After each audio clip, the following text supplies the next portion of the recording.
ಕನ್ನಡಿನ ಸಮಸ್ತ ಭಾವಿ ವಕೀಲರಿಗೆ ಕಾಮಧೇನು ಕಣಿ ನಮಸ್ತೆ. ಆತ್ಮೀಯ ಭಾವಿ ವಕೀಲರೇ, ಇಂದಿನ ತರಗತಿಯಲ್ಲಿ ಲೇಬರ್ ಲಾ 1 ಅಥವಾ ಕಾರ್ಮಿಕ ಕಾನೂನು ಭಾಗ 1ಕ್ಕೆ ಸಂಬಂಧಪಟ್ಟಂತೆ ಏನು KSLE ಯೂನಿವರ್ಸಿಟಿ ಹುಬ್ಳಿ ಅವರು ಪ್ರಿಸ್ಕ್ರೈಬ್ ಮಾಡಿರುವ ಸಿಲೆಬಸ್ ಅಲ್ಲಿ ಭಾಗ 2ಕ್ಕೆ ಸಂಬಂಧಪಟ್ಟಂತೆ ಯೂನಿಟ್ 2 ಅಲ್ಲಿ ಒಂದು ಮಹತ್ವವಾದ ಕ್ವಶನ್ಸು, ಪದೇ ಪದೇ ಕೇಳ್ತಿರುವಂಥ ಒಂದು ಕ್ವಶನ್ಸು, ತುಂಬ ಇಂಪಾರ್ಟೆಂಟು. ಆತ್ಮೀಯ ಭಾವಿ ವಕೀಲರೇ, ನಾನು ಹೇಳಿರುವಂತಹ ಕ್ವಶನ್ಸ್ ಮೇಲೆ ನೀವೆಲ್ಲರೂ ಕೂಡ ಗಮನಿಸ್ತೀರಂತ ಭಾವಿಸ್ತೇನೆ. ಅದು ಯಾಕೆ ಕ್ವಶನ್ಸ್ ಅಂತ ನೋಡ್ಕೊಂಡು ಬರೋಣ. ಆತ್ಮೀಯ ಭಾವಿಕರಿಗೆ ಗಮನಿಸಿ, ಕ್ವಶನ್ಸ್ ಕಾಣಿಸ್ತಿದೆ ಅಂತ ನಾನು ಭಾವಿಸ್ತೇನೆ.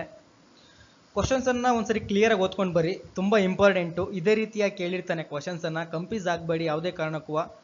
Define and explain the term industry with the help of decided cases. ಅರ್ಥ ಮಾಡ್ಕೊಳ್ಳಿ, ಇನ್ನೊಂದ್ಸರಿ ರೀಡಿಂಗ್ ಮಾಡ್ತೀನಿ ಆ ಕ್ವಶನ್ಸ್ ಅನ್ನ. Define and explain the term industry with the help of decided cases ಅಂತ ಹೇಳ್ಬಿಟ್ಟು, ಆತ್ಮೀಯ ಭಾವಿ ವಕೀಲರೇ, ಏನು ನಿರ್ಧರಿತ ಪ್ರಕರಣಗಳ ಸಹಾಯದಿಂದ ಕೈಗಾರಿಕೆ ಅಥವಾ ಉದ್ಯಮಿ ಶಬ್ದವನ್ನ ವ್ಯಾಖ್ಯಾನಿಸಿರಿ ಮತ್ತು ವಿವರಿಸಿ ಅಂತ ಕೇಳ್ತಾ ಇರ್ತಾನೆ.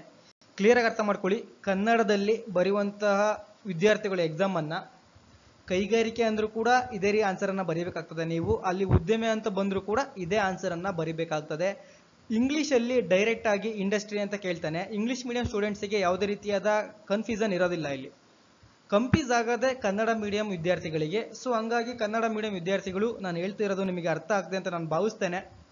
ನೋಡ್ಕೊಂಡು ಬರೋಣ ಯಾವ ರೀತಿ ಫಾಲೋಅಪ್ ಮಾಡ್ಬೇಕಂದ್ರೆ, ನಾವು ಯಾವ ರೀತಿ ಕೊಟ್ಟಿದೀವಿ ಅಲ್ವಾ, ಈ ರೀತಿನ ನೀವು ಫಾಲೋಅಪ್ ಮಾಡಬೇಕು. ಆಗಿದ್ರೆ ಮಾತ್ರ ಸಂಪೂರ್ಣ ಅಂಕಗಳು ದೊರೀತವೆ ಅಂತ ನಾನು ಪ್ರತಿಯೊಂದು ಕ್ವಶನ್ಸ್ ಅಲ್ಲೂ ಕೂಡ ಹೇಳ್ಕೊಂಡು ಬಂದಿದ್ದೀನಿ. ಕ್ಲಾಸಸ್ ಮಾಡಬೇಕಾದ್ರೆ ನಿರ್ಲಕ್ಷಿಸಬೇಡಿ. ಫಸ್ಟ್ ಒಂದು ನೋಡಿ, ಮುಖ್ಯಾಂಶಗಳು ಅಂತ ಕೊಡಿ. ಅದರಲ್ಲಿ ಪೀಠಿಕೆ, ಉದ್ಯಮ ಅಂದ್ರೆ ಏನಂತ ಹೇಳ್ಬಿಟ್ಟು ವ್ಯಾಖ್ಯಾನಿಸ್ತೇವೆ. ಪ್ರಮುಖ ಪ್ರಕರಣಗಳ ಸಂಬಂಧಪಟ್ಟಂಗೆ ಅವು ಏನ ಪ್ರಕರಣಗಳು ಡಿಸೈಡ್ ಮಾಡಿದೆ, ಉದ್ಯಮ ಅಂದ್ರೆ ಯಾವುವು ಅಂತ ಹೇಳ್ಬಿಟ್ಟು ನೋಡ್ಕೊಂಡ್ ಬರ್ತೀವಿ. ಫಸ್ಟ್ ಒಂದು ನೋಡಿ, ಬಾಂಬೆ ರಾಜ್ಯ ಸರ್ಕಾರ ವಿರುದ್ಧ ಆಸ್ಪತ್ರೆ ಮಜ್ದೂರ್ ಸಭಾ ಅನ್ನೋದು ಒಂದು ಕೇಸ್ ಲಾ, ತುಂಬಾ ಇಂಪಾರ್ಟೆಂಟು. ಅದೇ ರೀತಿಯಾಗಿ DN ಬ್ಯಾನರ್ಜಿ ವಿರುದ್ಧ PR ಮುಖರ್ಜಿ, ಇದು ತುಂಬಾ ಇಂಪಾರ್ಟೆಂಟು. ನೆಕ್ಸ್ಟ್ ಒಂದು ಬರೋಡಾ ಬೋರಾ ಮುನ್ಸಿಪಾಲಿಟಿ ವಿರುದ್ಧ ಅದರ ನೌಕರರು ಅಂತ ಹೇಳ್ಬಿಟ್ಟು. ಅದೇ ರೀತಿಯಾಗಿ ಉಸ್ಮಾನಿಯಾ ವಿಶ್ವವಿದ್ಯಾನಿಲಯದ ನಿಯೋಜಕರ ವಿರುದ್ಧ ಉದ್ಯಮಗಳು. ಅದೇ ರೀತಿಯಾಗಿ ಬೆಂಗಳೂರು ಜಲ ಸರಬರಾಜು ಮತ್ತು ಒಳಚರಂಡಿ ಮಂಡಳಿ ವಿರುದ್ಧ R Rajappa. Last one case ಬಂದ್ಬಿಟ್ಟು ಸ್ಕ್ಯಾಂಡರ್ಸನ್ಸ್ ಮತ್ತು ಮೋರ್ಗನ್ಸ್ ಕಂಪನಿ ವಿರುದ್ಧ ಅದರ ನೌಕರರು. ಆತ್ಮೀಯ ಭಾವಿ ವಕೀಲರೇ, ಕ್ವಶನ್ಸ್ ಅನ್ನ ಕ್ಲಿಯರ್ ಆಗಿ ಅರ್ಥ ಮಾಡ್ಕೊಳ್ಳಿ. ಕ್ವಶನ್ಸ್ ಅಲ್ಲೇ ಕೇಳಿದಾನೆ ಪ್ರಕರಣಗಳ ಸಹಾಯದೊಂದಿಗೆ ಅಂತ ಹೇಳ್ಬಿಟ್ಟು. ಪ್ರತಿಯೊಬ್ಬ ವಿದ್ಯಾರ್ಥಿ ಕೂಡ ಈ ಕ್ವಶನ್ಸಿಗೆ ಈ ಕೇಸ್ ಲಾಗಳನ್ನ ಮೆನ್ಷನ್ ಮಾಡಲೇಬೇಕು. ಆಗಿದ್ದರೆ ಮಾತ್ರ ಸಂಪೂರ್ಣಗಳ ಅಂಕಗಳು ದೊರೆತವೆ ಅಂತ ಹೇಳಲಿಕ್ಕೆ ನಾನು ಇಚ್ಛಿಸ್ತೇನೆ. ಆತ್ಮೀಯ ಭಾವಿಕರೇ ಗಮನಿಸಿ, ಕ್ಲಿಯರ್ ಆಗಿ ಸ್ಲೈಡ್ ನಾನು ಕೊಟ್ಟಿರುವಂಥದ್ದು ಕಾಣಿಸ್ತಿದೆ ಅಂತ ಭಾವಿಸ್ತೇನೆ. ಫಸ್ಟ್ ಒಂದು ಪೀಠಿಕೆ, ಅದರಲ್ಲೇ ಉದ್ಯಮ ಅನ್ನೋದು ನಾವು ಕ್ಲಿಯರ್ ಆಗಿ ಎಕ್ಸ್ಪ್ಲೇನ್ ಮಾಡಿದ್ದೇವೆ. ಉದ್ಯಮ ಅಂದ್ರೆ ಏನಂತ ನೋಡ್ಕೊಂಡು ಬರೋಣ. ಉದ್ಯಮಗಳ ವಿವಾದ ಅಧಿನಿಯಮ 1947ರ 2J ಸೆಕ್ಷನ್ 2 ಸಬ್ ಕ್ಲಾಸ್ J ಎಂಬ ಪದವನ್ನ ಕುರಿತು ಪರಿಭಾಷಿಸುತ್ತದೆ. ಅರ್ಥ ಮಾಡ್ಕೊಳ್ಳಿ ಕ್ಲಿಯರ್ ಆಗಿ. ಉದ್ಯಮ ಎಂಬ ಪದವನ್ನ ಏನು ಉದ್ಯಮಗಳ ವಿವಾದ ಅಧಿನಿಯಮ ಅಂತ ಕರಿತೀವಲ್ವಾ, ಆ ಅಧಿನಿಯಮದ 1947ರ ಉದ್ಯಮಗಳ ವಿವಾದ ಅಧಿನಿಯಮದ ಸೆಕ್ಷನ್ಸ್ 2 ಕ್ಲಾಸ್ J ಅಡಿಯಲ್ಲಿ ನಾವು ಉದ್ಯಮ ಎಂಬುದರನ್ನ ಪರಿಭಾಷಿಸಿದ್ದೇವೆ ಅಥವಾ ವ್ಯಾಖ್ಯಾನಿಸಿದ್ದೇವೆ. ಆತ್ಮೀಯ ಭಾವಿ ವಕೀಲರೇ, ಅದೇನು ಹೇಳ್ತದೆ ಅಂದ್ರೆ, ಅದರ ಮೇರೆಗೆ ಉದ್ಯಮ ಎಂದು ಯಾವುದು ವಾಣಿಜ್ಯ ವಹಿವಾಟು, ವ್ಯಾಪಾರ ಸಂಸ್ಥೆ, ತಯಾರಿಕಾ ಸಂಸ್ಥೆಯು ಮುಂತಾದ ಯಾವುದೇ ಸೇವೆ, ನಿಯೋಜನೆ, ಕುಶಲಗಾರಿಕೆ ಅಥವಾ ಉದ್ಯಮಗಳ ವೃತ್ತಿ ಅಥವಾ ನೌಕರರ ಕಸುಬನ್ನ ಒಳಗೊಂಡಿರತಕ್ಕದ್ದು. ಕ್ಲಿಯರ್ ಆಗಿ ಅರ್ಥ ಆಗಿದೆ ಅಂದ್ಕೊಳ್ತೀನಿ ನಾನು. ಉದ್ಯಮ ಎಂಬುದು ಏನನ್ನ ಒಳಗೊಂಡಿರ್ತದೆ ಅಂದ್ರೆ, ವಾಣಿಜ್ಯ ವಹಿವಾಟು, ವ್ಯಾಪಾರ ಸಂಸ್ಥೆ, ತಯಾರಿಕಾ ಸಂಸ್ಥೆ ಮುಂತಾದ ಯಾವುದೇ ಸೇವೆ, ನಿಯೋಜನೆ, ಕುಶಲಗಾರಿಕೆ ಅಥವಾ ಉದ್ಯಮಗಳ ವೃತ್ತಿ ಅಥವಾ ನೌಕರರ ಕಸಬನ್ನ ಒಳಗೊಂಡಿರ್ತಕ್ಕದ್ದು. ಆತ್ಮೀಯ ಭಾವಿ ವಕೀಲರೇ, ಅದಕ್ಕೆ ಒಂದು ಕೇಸ್ ಕೊಟ್ಟಿದ್ದಾರೆ ನೋಡಿ. ಇಲ್ಲಿ ನಾನು ಶಾರ್ಟಾಗಿ ಕೊಟ್ಟಿದ್ದೀನಿ, ತುಂಬಾ ಸಿಂಪಲ್ ಆಗಿ. ಅದನ್ನ ಡೀಟೇಲ್ ಆಗಿ ನಾನು ನೆಕ್ಸ್ಟ್ ಸ್ಲೈಡಲ್ಲಿ ಎಕ್ಸ್ಪ್ಲೇನ್ ಮಾಡ್ತೀನಿ. ಸೊ ಹಂಗಾಗಿ ಬೆಂಗಳೂರು ಜಲ ಸರಬರಾಜು ಮಂಡಳಿ ವಿರುದ್ಧ R ರಾಜಪ್ಪ AIR 1978 SC 548ರ ಪ್ರಕರಣದಲ್ಲಿ ಸರ್ವೋಚ್ಚ ನ್ಯಾಯಾಲಯವು ಉದ್ಯಮ ಎಂಬ ಪದವನ್ನ ಪರಿಭಾಷಿಸಲು 3 ಪರೀಕ್ಷೆಗಳನ್ನ ಹೇಳಿದೆ. ಇದು ಮೇರೆಗೆ ಕೆಳಕಂಡ 3 ಸಂಗತಿಗಳು ಒಂದು ಉದ್ಯಮದ 3 ವೈಶಿಷ್ಟ್ಯಗಳಾಗಿವೆ. ಏನು ಬೆಂಗಳೂರು ಜಲ ಸರಬರಾಜು ಮಂಡಳಿ ವಿರುದ್ಧ R ರಾಜಪ್ಪ ಎಂಬ ಪ್ರಕರಣದಲ್ಲಿ ಸುಪ್ರೀಂ ಕೋರ್ಟ್ ಉದ್ಯಮ ಆಗ್ಲಿಕ್ಕೆ ಕೆಲವೊಂದು ಗೈಡ್ಲೈನ್ಸ್ಗಳನ್ನ ಕೊಟ್ಟಿದೆ. ಆ ಗೈಡ್ಲೈನ್ಸ್ಗಳನ್ನ ಒಳಗೊಂಡಿದ್ರೆ ಮಾತ್ರ ಅದನ್ನ ನಾವು ಉದ್ಯಮ ಅಂತ ಕರಿತೀವಿ. ಸೊ ಹಂಗಾಗಿ ಯಾವುದನ್ನು ನೋಡ್ಕೊಂಡು ಬರೋಣ. ಫಸ್ಟ್ ಒನ್ ನೋಡಿ, ಯಾವುದೇ ಕ್ರಮಬದ್ಧ ಚಟುವಟಿಕೆಯನ್ನು ಒಳಗೊಂಡಿರಬೇಕು. ಫಸ್ಟ್ ಒನ್ ಬಂದ್ಬಿಟ್ಟು ಸೆಕೆಂಡ್ ಒನ್, ನಿಯೋಜಕ ಮತ್ತು ನೌಕರರ ನಡುವೆ ಸಹಕಾರದಿಂದ ಕೈಗೊಂಡಿರುವುದು.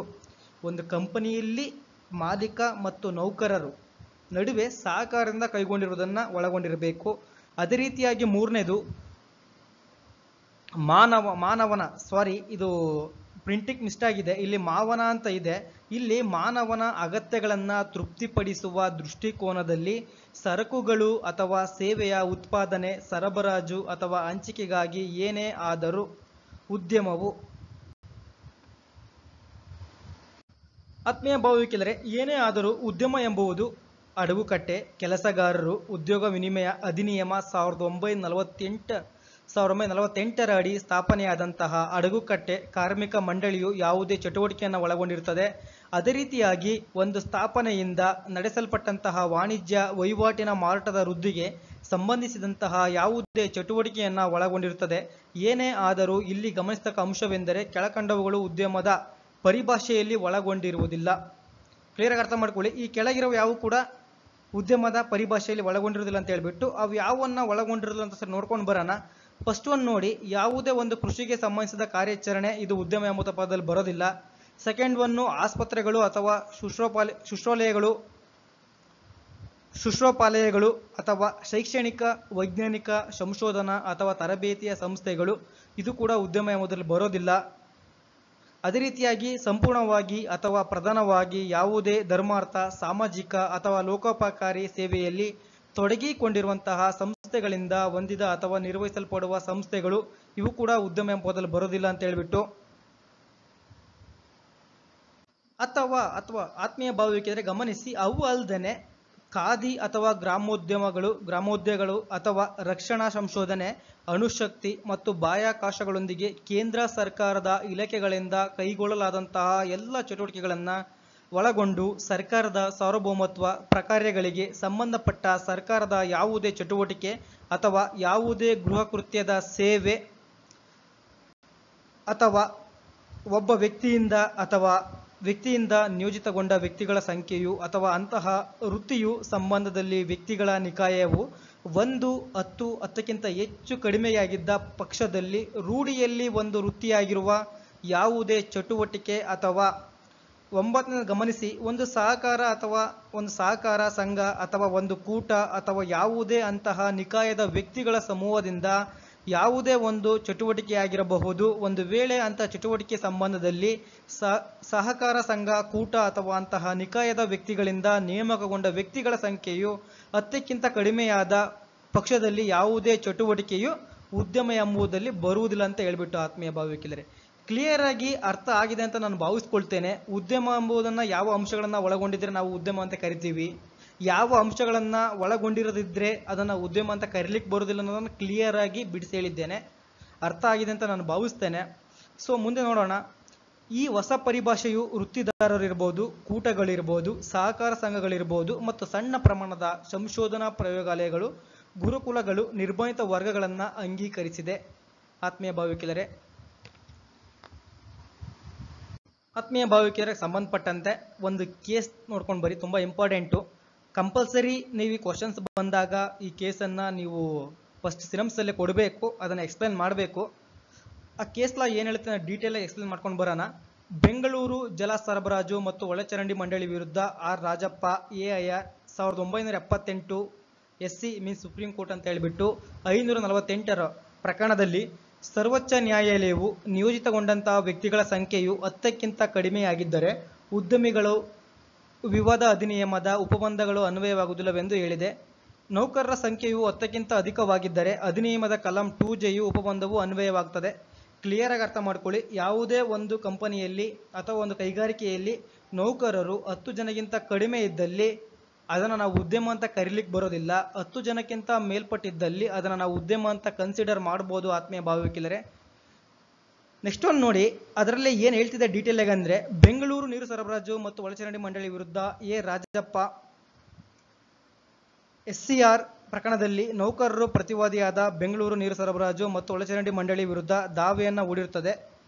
ಮಂಡಳಿಯ ವ್ಯವಸ್ಥಾಪಕರು ತಾನು ರಾಜ್ಯದ ನ್ಯಾಯ ಪ್ರಕಾರಗಳನ್ನು ನಿರ್ವಹಿಸುತ್ತಿರುವ ಒಂದು ಶಾಸನಬದ್ಧ ನಿಕಾಯವಾಗಿದ್ದು, ಅರ್ಥ ಮಾಡ್ಕೊಳ್ಳಿ, ಈ ಮಂಡಳಿ ಎಂಬುದು ವ್ಯವಸ್ಥಾಪಕರು ತಾನು ರಾಜ್ಯದ ನ್ಯಾಯ ಪ್ರಕಾರಗಳನ್ನು ನಿರ್ವಹಿಸುತ್ತಿರುವಂತಹ ಒಂದು ಶಾಸನಬದ್ಧ ನಿಕಾಯವಾಗಿದ್ದು ಅಂತ ಹೇಳಿಬಿಟ್ಟು ಇವರು ಹೇಳ್ತಿದ್ದಾರೆ. ಆದರೆ ಅದರ ಪ್ರಕಾರಗಳು ಮಂಡಳಿಯ ಪ್ರಕಾರಗಳು ಸಾರ್ವಭೌಮತ್ವ ಪ್ರಕಾರಗಳಡಿ ಬಂದಿದ್ದು ಅದು ಒಂದು ಉದ್ಯಮವಲ್ಲ ಎಂಬುದಾಗಿ ವಾದಿಸಿರುತ್ತಾರೆ. ಕ್ಲಿಯರ್ ಆಗಿ ಅರ್ಥ ಮಾಡ್ಕೊಳ್ಳಿ. ಅದೇ ರೀತಿಯಾಗಿ ಕಾರ್ಮಿಕ ನ್ಯಾಯಾಲಯವು ಮಂಡಳಿಯ ಆಕ್ಷೇಪಣೆಯನ್ನು ತಿರಸ್ಕರಿಸಿತು. ಮಂಡಳಿಯು ವಿಶೇಷ ಅನುಮತಿಯ ಮೇರೆಗೆ ಸರ್ವೋಚ್ಚ ನ್ಯಾಯಾಲಯಕ್ಕೆ ಮೇಲ್ಮನವಿಯನ್ನು ಸಲ್ಲಿಸಿತು. ಮೇಲ್ಮನವಿಯ ಮುಖ್ಯ ನ್ಯಾಯಾಧೀಶರು ಸಮಕ್ಷಮ ವಿಚಾರಣೆಗೆ ಬಂದಿತು. ಮುಖ್ಯ ನ್ಯಾಯಮೂರ್ತಿಗಳ ಮೇಲ್ಮನವಿಯನ್ನು ಆಲಿಸಲು 7 ನ್ಯಾಯಾಧೀಶರನ್ನು ಒಳಗೊಂಡ ಪೀಠಕ್ಕೆ ಅನುಮತಿಸಿದರು. ಆತ್ಮೀಯ ಭಾವಿಕಲರೆ, ಅರ್ಥ ಆಗ್ತದೆ ಅಂದ್ಕೊಳ್ತೀನಿ ನಾನು. ಈ ಪ್ರಕರಣದಲ್ಲಿ ಏನು ಬೆಂಗಳೂರು ನೀರು ಸರಬರಾಜು ಮತ್ತು ಒಳಚರಂಡಿ ಮಂಡಳಿಯವರ ವಿರುದ್ಧ ರಾಜಪ್ಪ ಎಂಬ ಕೇಸ್ ಪ್ರಕರಣದಲ್ಲಿ ನೌಕರರು ಪ್ರತಿವಾದಿಯಾಗಿರುವಂಥ, ಇಲ್ಲಿ ನೌಕರರು ಪ್ರತಿವಾದಿಯಾದಂತಹ ನೀರು ಸರಬರಾಜು ಮತ್ತು ಒಳಚರಂಡಿ ಮಂಡಳಿ ವಿರುದ್ಧ ದಾವೆಯನ್ನು ಹೂಡ್ತಾರೆ. ಇವ್ರ ವಾದ ಏನಿರುತ್ತೆ ಅಂದರೆ, ಮಂಡಳಿಯ ವ್ಯವಸ್ಥಾಪಕರು ತಾನು ರಾಜ್ಯದ ನ್ಯಾಯ ಪ್ರಕಾರಗಳನ್ನು ನಿರ್ವಹಿಸುತ್ತಿರುವ ಒಂದು ಶಾಸನಬದ್ಧ ನಿಕಾಯವಾಗಿರುತ್ತೆ ಅದು. ಆದರೆ ಅದರ ಪ್ರಕಾರಗಳು ಸಾರ್ವಭೌಮತ್ವ ಪ್ರಕಾರಗಳಲ್ಲಿ ಬಂದಿದ್ದು. ಕ್ಲಿಯರ್ ಆಗಿ ಅರ್ಥ ಮಾಡ್ಕೊಳ್ಳಿ. ಅದರ ಕಾರ್ಯಗಳು, ಪ್ರತಿಯೊಂದು ಕಾರ್ಯಗಳು ಅದರ ಅಡಿಯಲ್ಲಿ ಸಾರ್ವಭೌಮತ್ವದ ಕಾರ್ಯಗಳ ಅಡಿಯಲ್ಲಿ ಬಂದಿದ್ದು ಅಂತ ಹೇಳ್ತಿದ್ದಾರೆ. ಅದು ಒಂದು ಉದ್ಯಮ ಅಲ್ಲ ಎಂಬುದಾಗಿ ವಾದಿಸಿರುತ್ತಾರೆ. ಸೊ ಹಂಗಾಗಿ ಕಾರ್ಮಿಕ ನ್ಯಾಯಾಲಯವು ಮಂಡಳಿಯ ಆಕ್ಷೇಪಣೆಯನ್ನು ತಿರಸ್ಕರಿಸಿತು. ಮಂಡಳಿಯು ವಿಶೇಷ ಅನುಮತಿಯ ಮೇರೆಗೆ ಮುಖ್ಯ ನ್ಯಾಯಮೂರ್ತಿಗಳನ್ನ ಮೇಲ್ಮನವಿ ಆಲಿಸಲು 7 ನ್ಯಾಯಾಧೀಶರನ್ನು ಒಳಗೊಂಡಂತೆ ಪೀಠಕ್ಕೆ ಅನುಮತಿಸುತ್ತದೆ. ತದನಂತರವಾಗಿ ಈ ಪ್ರಕರಣವನ್ನು ಆಲಿಸಿದಂಥ ಸರ್ವೋಚ್ಚ ನ್ಯಾಯಾಲಯವು ಬೆಂಗಳೂರು ನೀರು ಸರಬರಾಜು ಮತ್ತು ಒಳಚರಂಡಿ ಮಂಡಳಿ ಒಂದು ಉದ್ಯಮ ಎಂಬುದಾಗಿ ತೀರ್ಪು ನೀಡಿತು. ಕ್ಲಿಯರ್ ಆಗಿ ಅರ್ಥ ಮಾಡ್ಕೊಳ್ಳಿ. ಅವರು ಇದೊಂದು ಉದ್ಯಮ ಅಲ್ಲ ಅಂತ ವಾದಿಸ್ತಾರೆ. ಆದರೆ ಸರ್ವೋಚ್ಚ ನ್ಯಾಯಾಲಯ ಬೆಂಗಳೂರು ನೀರು ಸರಬರಾಜು ಮತ್ತು ಒಳಚರಂಡಿ ಮಂಡಳಿಯು ಒಂದು ಉದ್ಯಮ ಎಂಬುದಾಗಿ ತೀರ್ಪು ನೀಡಿತು ಅಂತ ಹೇಳ್ಬಿಟ್ಟು ಆತ್ಮೀಯ ಭಾವಿಕರೇ ಗಮನಿಸಿ. ಸೆಕೆಂಡ್ ಕೇಸ್ ಬಂದ್ಬಿಟ್ಟು ಬಾಂಬೆ ರಾಜ್ಯ ಸರ್ಕಾರ ವಿರುದ್ಧ ಹಾಸ್ಪಿಟಲ್ ಮದ್ದೂರ್ ಸಭಾ ಅಂತ ಹೇಳ್ಬಿಟ್ಟು. ಆತ್ಮೀಯ ಭಾವಿಕರೇ, ನೀವು ಎಕ್ಸಾಮಲ್ಲಿ ಏನು ಮಾಡ್ತೀರಾ ಅಂದರೆ, ನಿಮಗೆ ಅನಿಸಿದ್ದ ಹೆಸರನ್ನು ನೀವೇ ಕೊಡ್ತೀರಾ. ಆ ರೀತಿ ಮಾಡಬಾರ್ದು. ಏನು ನಾವು ಕೇಸ್ ಹೆಸರು ಕೊಟ್ಟಿರ್ತೀವಲ್ಲ, ಮಸ್ಟ್ ಅಂಡ್ ಶುಡ್ ಆಗಿ ನೀವು ಇಲ್ಲಿ ಕೊಟ್ಟಿರುವಂಥ ಹೆಸರನ್ನೇ ಬರೀಬೇಕು. ನಿಮಗೆ ಅನಿಸಿದ್ದ ಹೆಸರನ್ನು ಬರೆದ್ರೆ ಅದು ಇನ್ವ್ಯಾಲಿಡ್ ಆಗುತ್ತೆ. ವ್ಯಾಲ್ಯೂಷನ್ ಮಾಡೋರು ನೋಡ್ತಿದ್ದಂಗೆ ಸಂಬಂಧಿಸಪಟ್ಟಿಲ್ಲ ಅಂತ ಹೇಳ್ಬಿಟ್ಟು ರಿಜೆಕ್ಟ್ ಮಾಡಿಬಿಡ್ತಾರೆ. ನಿಮ್ಮ ವ್ಯಾಲ್ಯೂಷನ್ಸ್ ಸಂಪೂರ್ಣ ಆಗೋದಿಲ್ಲ, ಮಾರ್ಕ್ಸ್ ಸಿಗೋದಿಲ್ಲ. ನಿಮಗೆ ಗೊತ್ತಿರುತ್ತೆ, ನಿಮಗೆ ಕಂಟೆಂಟ್ ಗೊತ್ತಿರುತ್ತೆ, ಬಟ್ ಕೇಸ್ ಹೆಸರು ನೆನಪಾಗೋದಿಲ್ಲ. ಅಂಥ ಸಂದರ್ಭದಲ್ಲಿ ನೀವು ತಾಳ್ಮೆಯಿಂದ, ಪೇಷನ್ಸಿಂದ ಒಂದು ನಿಮಿಷ ಯೋಚನೆ ಮಾಡಿಬಿಟ್ಟು ಬರೀಬೇಕಾಗ್ತದೆ. ಆತ್ಮೀಯ ಭಾವಿಕರೇ, ಈ ಕೇಸ್ ಏನು ಹೇಳ್ತಾನೆ ನೋಡ್ಕೊಂಡು ಬರೋಣ. ಈ ಪ್ರಕರಣದಲ್ಲಿ ರಾಜ್ಯ ಸರ್ಕಾರವು ಒಂದು ಆಸ್ಪತ್ರೆಯನ್ನು ನಿರ್ವಹಣೆ ಮಾಡ್ತಿರ್ತದೆ. ಕ್ಲಿಯರ್ ಆಗಿ ಅರ್ಥ ಮಾಡ್ಕೊಳ್ಳಿ. ಬಾಂಬೆ ರಾಜ್ಯ ಸರ್ಕಾರ ವಿರುದ್ಧ ಹಾಸ್ಪಿಟಲ್ ಮದ್ದೂರ್ ಸಭಾ ಪ್ರಕರಣದಲ್ಲಿ ಸರ್ಕಾರ ಒಂದು ಆಸ್ಪತ್ರೆಯನ್ನು ನಿರ್ವಹಣೆ ಮಾಡ್ತಿದ್ದು, ನೌಕರರು ಮತ್ತು ಆಸ್ಪತ್ರೆ ವ್ಯವಸ್ಥಾಪಕರ ನಡುವೆ ಒಂದು ವಿವಾದವು ತಲೆದೂರಿತ್ತು. ಒಂದು ವಿವಾದ ಉಂಟಾಗ್ತದೆ ಅಲ್ಲಿ. ಅದು ಒಂದು ಕಾರ್ಮಿಕ ಸಂಘವಾದಂತಹ ಮದ್ದೂರ್ ಸಭಾ ಉದ್ಯಮ ನ್ಯಾಯಾಧಿಕರಣದ ಸಮಕ್ಷಮ ರಾಜ್ಯ ಸರ್ಕಾರದ ವಿರುದ್ಧ ದಾವೆಯನ್ನು ಹೂಡಿತು. ಅರ್ಥ ಮಾಡ್ಕೊಳ್ಳಿ. ಅಲ್ಲಿ ಬಾಗಿರೋ ಗಲಾಟೆ ನಡೀತದೆ. ಗಲಾಟೆ ಆದ ನಂತರ ಒಂದು ಕಾರ್ಮಿಕ ಸಂಘವಾದಂತಹ ಮದ್ದೂರ್ ಸಭಾ ಅವರ ಸಮಕ್ಷಮದಲ್ಲಿ ರಾಜ್ಯ ಸರ್ಕಾರದ ವಿರುದ್ಧ ಒಂದು ದಾವೆಯನ್ನು ಹೂಡ್ತಾರೆ. ರಾಜ್ಯ ಸರ್ಕಾರವು ಚಿಕಿತ್ಸೆಗಳಿಗಾಗಿ ಸೇವೆಯನ್ನು ಒದಗಿಸುತ್ತಿರುವುದು ಪ್ರಯುಕ್ತ ಆಸ್ಪತ್ರೆಗಳು ಕಲಂ 2J ಉದ್ಯಮ ಎಂಬ ಪರಿಭಾಷೆಯು ದೃಷ್ಟಿಕೋನದೊಳಗೆ ಬರುವುದಿಲ್ಲ ಎಂಬುದಾಗಿ ಪ್ರಾರಂಭಿಕ ಆಕ್ಷೇಪಣೆಯನ್ನು ಸಲ್ಲಿಸ್ತದೆ. ಇವ್ರು ಏನು ಮಾಡ್ತಾರೆ, ಸರ್ಕಾರದವರು ಇದು ಉದ್ಯಮಕ್ಕೆ ಒಳಪಡೋದಿಲ್ಲ ಅಂತ ಹೇಳ್ಬಿಟ್ಟು ಇವರು ವಾದವನ್ನು ಮಾಡ್ತಾರೆ. ಆದರೆ ಸರ್ವೋಚ್ಚ ನ್ಯಾಯಾಲಯವು ಪ್ರಕರಣವನ್ನು ಅವಲೋಕಿಸಿಬಿಟ್ಟು ಈ ಮೇಲ್ಮನವಿದಾರರಿಂದ ಆಸ್ಪತ್ರೆಗಳ ಸಮೂಹವನ್ನು ಕೈಗೊಂಡು ನಿರ್ವಹಣೆ ಮಾಡುತ್ತಿರುವುದು ಸಂಗತಿಯು ಕಲಂ 2J ಅಡಿ ಎಂದು ಉದ್ಯಮವೆಂದು ಪರಿಗಣಿಸಲಾಗುತ್ತದೆ ಮತ್ತು ಅಧಿನಿಯಮದ ಸಂಬಂಧಿತ ಒಪ್ಪಂದಗಳು ಆಸ್ಪತ್ರೆಗೆ ಮತ್ತು ವೈದ್ಯಕೀಯ ಸಂಸ್ಥೆಗಳಿಗೆ ಅನ್ವಯವಾಗತಕ್ಕದ್ದೆಂದು ಹೇಳಿತು. ಕ್ಲಿಯರ್ ಆಗಿ ಅರ್ಥ ಆಗಿದೆ ಅಂತ ನಾನು ಭಾವಿಸ್ಕೊಳ್ತೇನೆ. ಆತ್ಮೀಯ ಭಾವಿಕರೇ, ಇನ್ನ ಕೇಸ್ ಬಂದ್ಬಿಟ್ಟು ಮೂರನೇದು. ಕ್ಲೀನಾಗಿ ನೋಡ್ಕೊಳ್ಳಿ.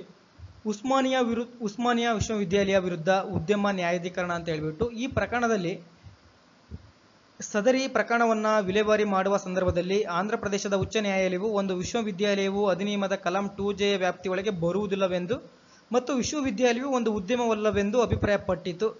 ಕ್ಲಿಯರ್ ಆಗಿ ಅರ್ಥ ಮಾಡ್ಕೊಳ್ಳಿ.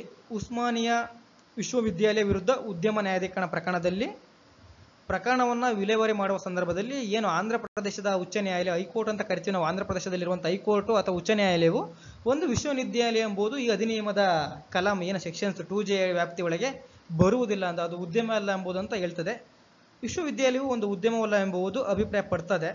ಆದರೆ ದೆಹಲಿ ವಿಶ್ವವಿದ್ಯಾಲಯ ವಿರುದ್ಧ ರಾಮನಾಥ್, ಕ್ಲಿಯರ್ ಆಗಿ ಅರ್ಥ ಮಾಡ್ಕೊಳ್ಳಿ, ದೆಹಲಿ ವಿಶ್ವವಿದ್ಯಾಲಯ ವಿರುದ್ಧ ರಾಮನಾಥ್ ಎಂಬ ಪ್ರಕರಣದಲ್ಲಿಯೂ ಸಹ ಸರ್ವೋಚ್ಚ ನ್ಯಾಯಾಲಯವು ಯಾವುದೇ ವಿವಾದವು ನೌಕರರು ಮತ್ತು ವಿಶ್ವವಿದ್ಯಾಲಯಗಳ ನಡುವೆ ತಲೆದೂರಿರುವಾಗ ಅದು ಅಧಿನಿಯಮದ ವ್ಯಾಪ್ತಿಯಾಚೆಗಿರುವುದೆಂದು ಹೇಳಿದೆ. ಕ್ಲಿಯರ್ ಆಗಿ ಅರ್ಥ ಮಾಡ್ಕೊಳ್ಳಿ.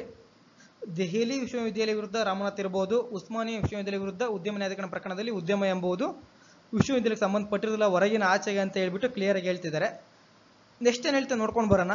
ಕಲಂ 2S ಇರ್ಬೋದು, 2J ಮತ್ತು 2Gಯನ್ನು ಒಟ್ಟಾಗಿ ಅಧ್ಯಯನ ಮಾಡಿದ ಮೇರೆಗೆ ಅದು ಶೈಕ್ಷಣಿಕ ಸಂಸ್ಥೆಗಳಿಂದ ಕೈಗೊಂಡ ಶಿಕ್ಷಣದ ಕಾರ್ಯಗಳು ಅಧಿನಿಯಮದ ಅರ್ಥವ್ಯಾಪ್ತಿಯೊಳಗೆ ಒಂದು ಉದ್ಯಮವೆಂದು ಹೇಳಲಾಗುವುದಿಲ್ಲ ಎಂದು ಅಭಿಪ್ರಾಯಪಟ್ಟಿದೆ.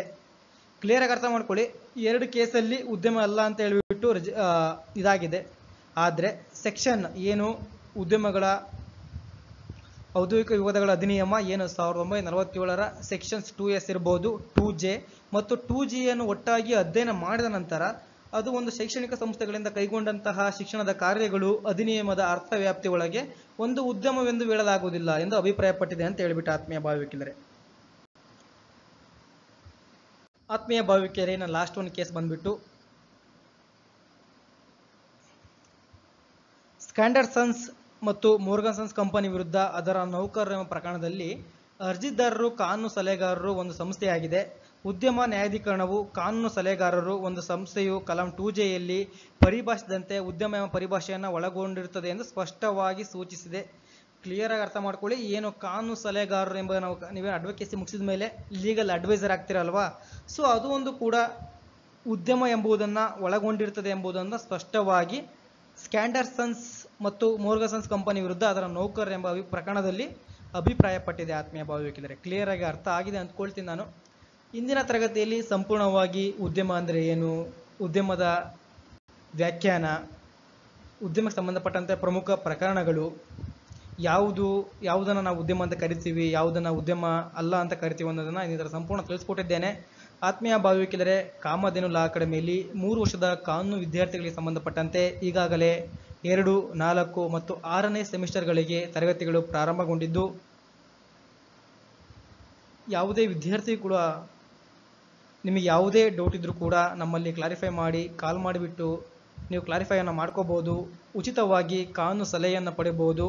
ಆತ್ಮೀಯ ಭಾವಿಕೆಯರೆ, ನಿಮಗಾಗಿ ಇರುವಂತಹ ಒಂದು ಅಕಾಡೆಮಿ, ಅದನ್ನು ಸದುಪಯೋಗ ಪಡಿಸ್ಕೊಳ್ತೀರ ಅಂತ ನಾನು ಭಾವಿಸ್ತೇನೆ. ಎಲ್ಲರಿಗೂ ಶುಭವಾಗಲಿ. ಸಿರಿಗನ್ನಡಂ ಗೆಲ್ಲಿಗೆ, ಸಿರಿಗನ್ನಡಂ ಬಾಳಿಗೆ.